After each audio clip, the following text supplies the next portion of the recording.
আসসালামু আলাইকুম প্রিয় ভিউয়ার্স, আশা করছি সকলেই ভালো আছেন। ডিলারশিপ ব্যবসার কমপ্লিট একটি সলিউশন আজকে আপনাদের দেব।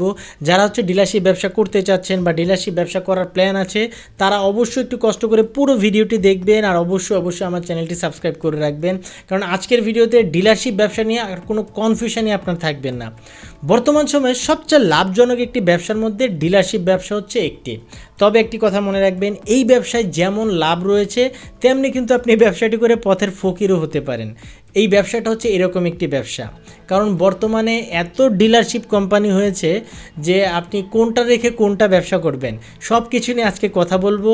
আজকে কিভাবে ডিলারশিপ ব্যবসা শুরু করবেন, কোন পণ্যের ডিলারশিপ নেওয়া উচিত, কত টাকা ইনভেস্টমেন্ট লাগবে, কি পণ্য নিয়ে ব্যবসা করা উচিত, সব কিছু নিয়ে আজকে কথা বলবো। তো একটু কষ্ট করে পুরো ভিডিওটি দেখবেন। সবার প্রথম আপনাদের সাথে যে বিষয়টা নিয়ে কথা বলবো সেটা হচ্ছে কোন পণ্যের ডিলারশিপ নেওয়া আপনার উচিত। বর্তমানে ইউটিউব বা ফেসবুকের কারণে এত ডিলারশিপ কোম্পানি তৈরি হয়েছে যে অভাব নাই। আপনি মাত্র 50,000 টাকা দিয়েও কিন্তু ডিলারশিপ ব্যবসা শুরু করতে পারবেন, 10,000 টাকা দিয়েও ডিলারশিপ ব্যবসা শুরু করতে পারবেন। তাদের প্রোডাক্ট বিক্রি হওয়া হইলো কথা। যেসব ডিলারশিপ কোম্পানি রয়েছে তাদের না আছে কোনো ব্র্যান্ড ভ্যালু, না আছে কোনো কাগজপত্র ঠিক আছে, না তাদের প্রোডাক্ট সম্পর্কে কেউ চিনে, এবং মানহীন প্রোডাক্ট তৈরি করে তারা কিন্তু বিভিন্ন জায়গায় ডিলারশিপ কোম্পানি বা ডিলারশিপ দিয়ে দিচ্ছে। আর যারা ডিলারশিপ ব্যবসা করতে যাচ্ছে তারা অল্প পুঁজিতে ডিলারশিপ ব্যবসা 10,000, 50,000, 60,000, 1 লাখ টাকা দিয়ে তারা ডিলারশিপ ব্যবসা শুরু করে দিচ্ছে। ফলাফল কী হচ্ছে, 98% লোক কিন্তু এই ডিলারশিপ ব্যবসা, যারা এইসব পণ্য নিয়ে ডিলারশিপ ব্যবসা করে, ইউটিউবে ঢুকলে দেখবেন ডিলারশিপ কোম্পানি লিখে সার্চ দেন, আপনি দেখবেন ডিটারজেন্ট পাউডারের ডিলারশিপ, আপনি দেখবেন চানাচুরের ডিলারশিপ, আপনি দেখবেন আচারের ডিলারশিপ, আরও এরকম ডিলারশিপের অভাব নাই। বিশেষ করে খাবারের পণ্য যেগুলো রয়েছে তাদের না আছে কোনো বিএসটিআই অনুমোদন, না আছে কোনো কাগজপত্র, যেভাবে যারা পারে তাদের পণ্য বিক্রি করছে ডিলারশিপ নিয়ে। এটা আসলে অ্যাকচুয়ালি যারা ব্যবসা করতে চাচ্ছে বা যারা নতুন ডিলারশিপ ব্যবসা শুরু করতে যাচ্ছে তাদের জন্য একটা ধ্বংসের কারণ। কারণ আমরা সবসময় শুনেছি যে ডিলারশিপ ব্যবসা হচ্ছে বড় ব্যবসা। এই ব্যবসাটা করতে 10 লাখ, 12 লাখ, 15 লাখ টাকার প্রয়োজন যদি আপনি বড় ব্র্যান্ডের সাথে কাজ করতে চান। কিন্তু না, মাত্র 10,000 টাকা দিয়ে আপনি ডিলারশিপ ব্যবসা করতে পারবেন, এবং এই 10,000 টাকাই পানিতে। তাই আপনি যদি ডিলারশিপ ব্যবসা করতে চান, প্রোডাক্ট বাছাইয়ের ক্ষেত্রে আপনাকে সবচেয়ে বেশি নজর দিতে হবে। যত বেশি ফোকাস আপনি প্রোডাক্ট বাছাইয়ের পিছনে দিতে হবে। এখন কথা আপনি কি ধরনের প্রোডাক্ট নিয়ে ব্যবসা করবেন। আমি তো বললাম যে এই প্রোডাক্টগুলো যারা এরা তো কম দামে ডিলারশিপ দেয়, যারা এই ধরনের ডিলার তাদের কাছ থেকে 1,000 হাত দূরে থাকবেন। এখন কথা বলতে পারেন যে আমি তাহলে কি প্রোডাক্ট নিয়ে ডিলারশিপ ব্যবসা করব। ডিলারশিপ ব্যবসা আপনি যদি নতুন হয়ে থাকেন, চোখ বন্ধ করে আপনি বড় ব্র্যান্ডের সাথে কাজ করতে পারেন। যেমন প্রাণ আরএফএল আছে, তারপরে ভীষণ আছে, মাম আছে, মিল্কভিটা, এরকম অভাব নাই। বাংলাদেশে এত বড় বড় ব্র্যান্ড কোম্পানির অভাব নাই, কারণ তাদের নিজস্ব একটা ব্র্যান্ড ভ্যালু আছে। তাদের প্রোডাক্ট সেল নিয়ে আপনার কোনো চিন্তা করতে হবে না। প্রোডাক্ট চোখ বন্ধ থাকলেও আপনার সেল হবে, ঠিক আছে। এই জিনিসগুলো নিয়ে আপনারা চিন্তা করতে হবে না। এখন যে সবাই যে বড় ব্র্যান্ডের সাথে কাজ করবে, সবার যে 10-15 লক্ষ টাকা পুঁজি আছে তা কিন্তু না। আপনি এরকম আরও অনেক ব্র্যান্ড আছে বা অনেক ছোট ছোট কোম্পানি আছে যারা যাদের কাগজপত্র ঠিক আছে, যাদের সব কিছুর অনুমোদন আছে, আপনি তাদের সাথে কাজ করতে পারেন। অল্প পুঁজিতে কাজ, 4 লাখ 5 লাখ টাকাও আপনি তাদের কাছ থেকে ডিলারশিপ নিতে পারেন। তাদের মোটামুটি একটা ব্র্যান্ড ভ্যালু আছে, তাদের প্রোডাক্ট কাস্টমার চিনে, মানুষজন ব্যবহার করে। এই ধরনের প্রোডাক্টগুলো নিয়ে কিন্তু আপনি বা এই ধরনের ব্র্যান্ড নিয়ে কিন্তু আপনি কাজ করতে পারেন। এরপর আপনার ব্র্যান্ড সিলেক্ট করা হয়ে গেলে আপনাকে পণ্য সিলেক্ট করতে হবে, কারণ দেখুন একটা ব্র্যান্ডের তো আর একটা প্রোডাক্ট থাকে না। একটা ব্র্যান্ডের বিভিন্ন ক্যাটাগরির হাজার হাজার প্রোডাক্ট থাকে।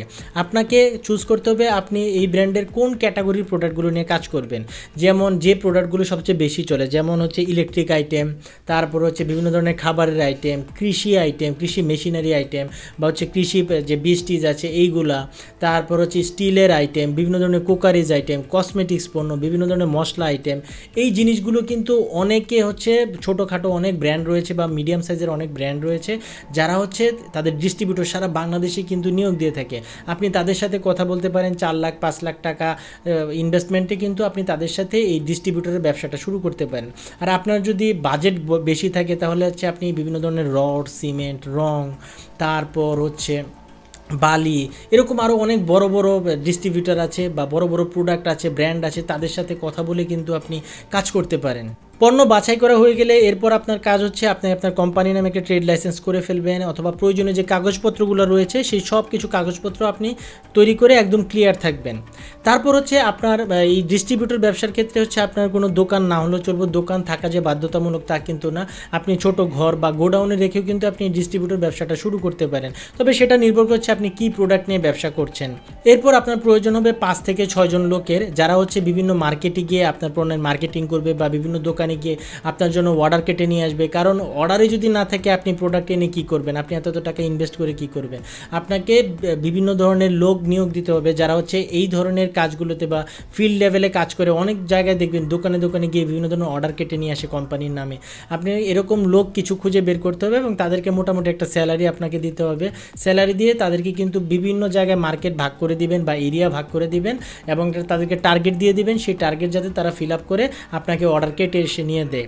এভাবেই আপনি আস্তে আস্তে আপনার ডিস্ট্রিবিউটর ব্যবসাটা কিন্তু সামনের দিকে এগিয়ে নিয়ে যেতে পারবেন। অর্ডার কাটা হয়ে গেলে আপনি যে প্রোডাক্টগুলো ডিস্ট্রিবিউট করবেন তার জন্য হচ্ছে আপনার ভ্যানের প্রয়োজন হবে, অথবা হচ্ছে আপনার লোকের প্রয়োজন হবে যারা হচ্ছে ডেলিভারি কাজগুলো করবে। এর জন্য হচ্ছে আপনাকে আবার আলাদা লোক নিয়োগ দিতে হবে। তারপর হচ্ছে আপনার ভ্যান লাগবে, তবে ভ্যান লাগাটা কিন্তু আপনার বাধ্যতামূলক, আপনি ভ্যান ভাড়া নিয়েও কাজ করতে পারেন। এটা এখন অনেকে করে, যাদের হচ্ছে ছোটোখাটো প্রোডাক্ট থাকে তারা হচ্ছে ভ্যান ভাড়া নিয়ে কাজ করে। ডিস্ট্রিবিউট ব্যবসার সবচেয়ে বড় একটি লক্ষ্য হচ্ছে সেল, কারণ এখানে যত বেশি সেল হবে আপনার ইনকাম কিন্তু তত বেশি বাড়বে। আপনি যেখান থেকেই পারেন, যেভাবেই পারেন, যাদেরকে নিয়োগ দিচ্ছেন সবার একটাই টার্গেট থাকবে সেল।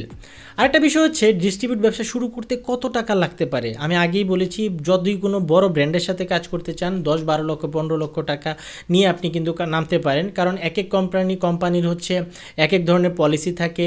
আর আপনি যদি ছোট ব্র্যান্ডগুলো নিয়ে কাজ করতে চান 4 লাখ 5 লাখ টাকায় নিয়ে কিন্তু আপনি ডিস্ট্রিবিউট ব্যবসাটা শুরু করতে পারবেন।